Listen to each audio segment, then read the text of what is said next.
Welcome to Halo 3 ODST, the newest game in the Halo series. We're going in hard! But this time, Master Chief isn't here to save the day. You're a human soldier, but not just any soldier. You're an Orbital Drop Shock Trooper, an ODST.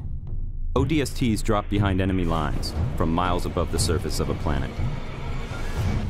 In this short, we follow the journey of one soldier, Tarkov, from the moment he is inspired to become a soldier, through his coming of age on the battlefield, and as he becomes a leader.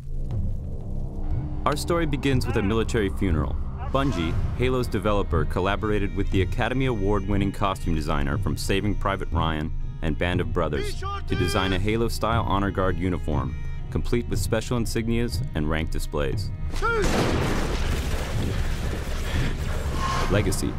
The studio behind movie villains like The Alien and Terminator used 3D models created by Bungie to create accurate replicas of the same weapons, armor, and enemies that appear in the game, down to the smallest detail. We had about 30 people working on this for about 2 weeks to go from digital files to full wearable costumes, which was a tremendous effort. Fortunately, we got some help from Bungie. They gave us some files, and from those digital files, we were able to rapid prototype. Included was the game's newest weapon, the silenced submachine gun. They also created the special ODST armor from the shiny new version right off their assembly line to the battle-scarred version worn by the characters in the short. With the same 3D models from the game, they created an actual brute miner, one of the game's main enemies. Its facial expressions were controlled by tiny motors linked to a remote control. The brute even has its signature spike rifle. Paratroopers today use parachutes, but 500 years from now, the parachute has been replaced by a drop pod. Drop pod is a single-man method of insertion, so you can think of it almost as a manned bomb. This is the way that ODSTs insert into battle. They drop in from orbit in single-man pods, the doors blow off, and they come out fighting. To replicate a drop, an interior section of a single pod was built.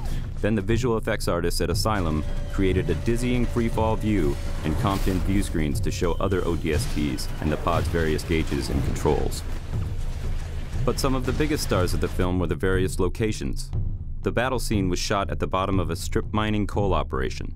This location served as the planet where our rookie ODST has his first drop. With some help from the pyrotechnic crew, Asylum created the intense firefight, falling drop pods, Covenant Banshees, and of course the climax of Tarkov's encounter with the Brute.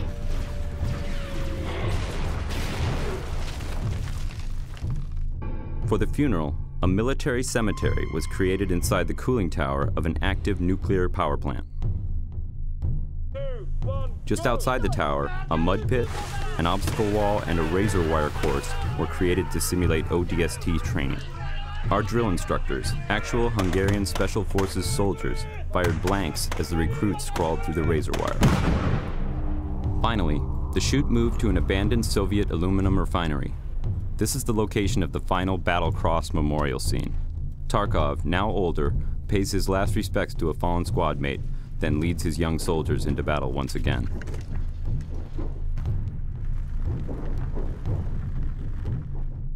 We shot one additional scene on this location, which you won't see in the short. In fact, you will only see it here, right now.